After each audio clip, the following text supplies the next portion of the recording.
Hi guys, in today's class, you're going to be solving another worked example on balancing of redox equation. So right here we have example 2. So let's see what we have on the board.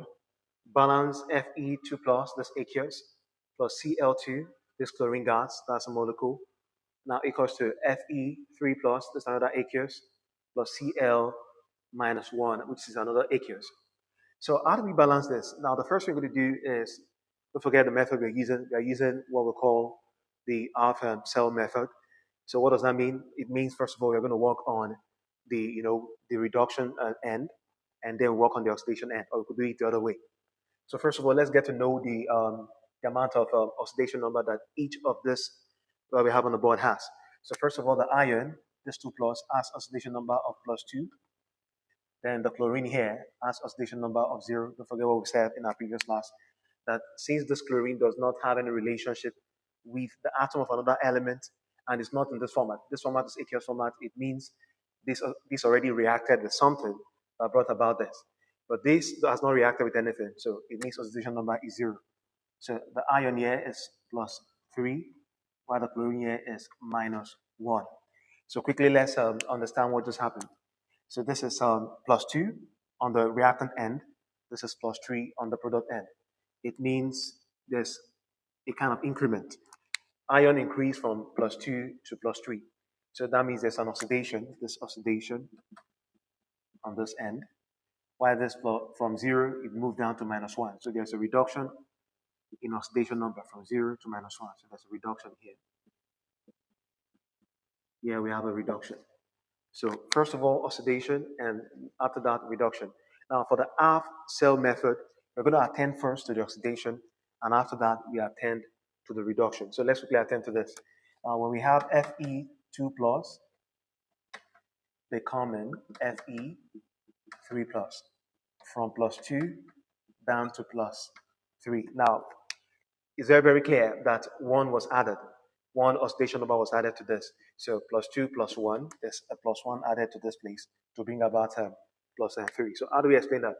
The only way we can add an extra oxidation number to this is by adding an electron. So for us to add an electron, since electron is -1, it means you have to subtract 1 electron. So that's Fe2 plus minus electron equals to Fe3 plus. Don't forget that electron is -1 on its own. So since this is +2, so it means we have +2 minus -1. So +2 minus -1 is +2 plus 1, which is +3. So this is balanced. You're done with this. And don't forget, that's very, very important for you also to check out for the numbers of atoms we have. Iron here is just 1 atom. Iron here is also 1 atom. So it's balanced. We're done with this. So quickly, let's work on the reduction end, the chlorine. When you look at the chlorine gas, Cl2, which is a gas, moved from 0 down to Cl minus, which is an aqueous. So this is -1. So from 0 to -1, there's a reduction. So how do we explain this? How did we move from 0 to -1? It means -1 was subtracted.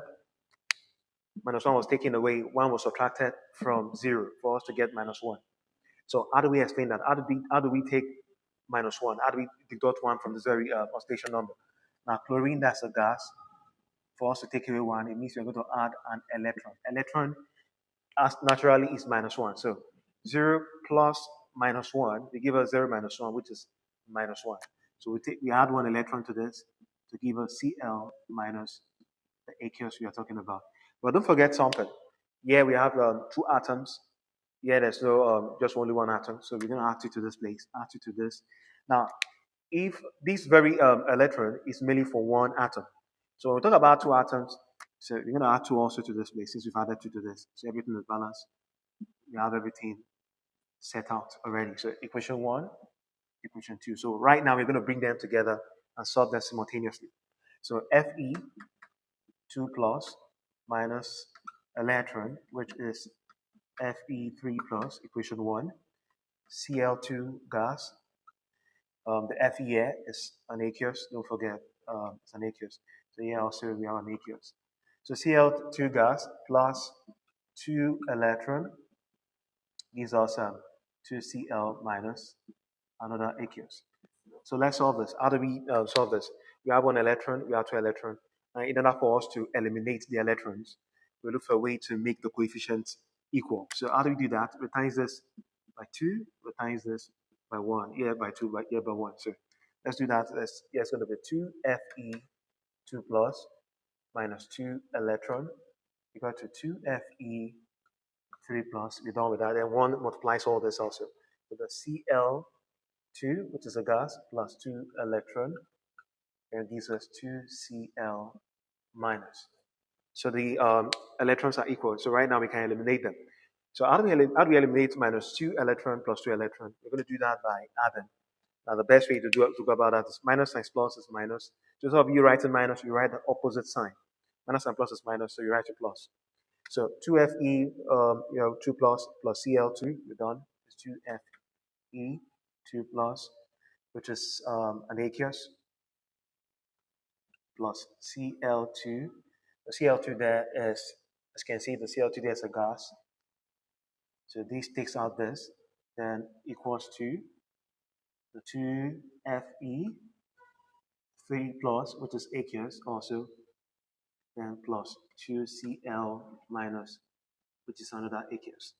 So you're done.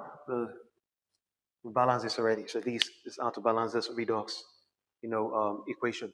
Don't forget, it's very important, even as we attach our electrons to balance this out. The electron is very, very important. As we attach our electrons to explain the increase or the decrease in oxidation numbers from the reactant to the product end, we also have to watch out for the numbers of atoms that each side has, the element, the reactant, and the product. So watch out for the numbers of atoms. You have to balance them out also.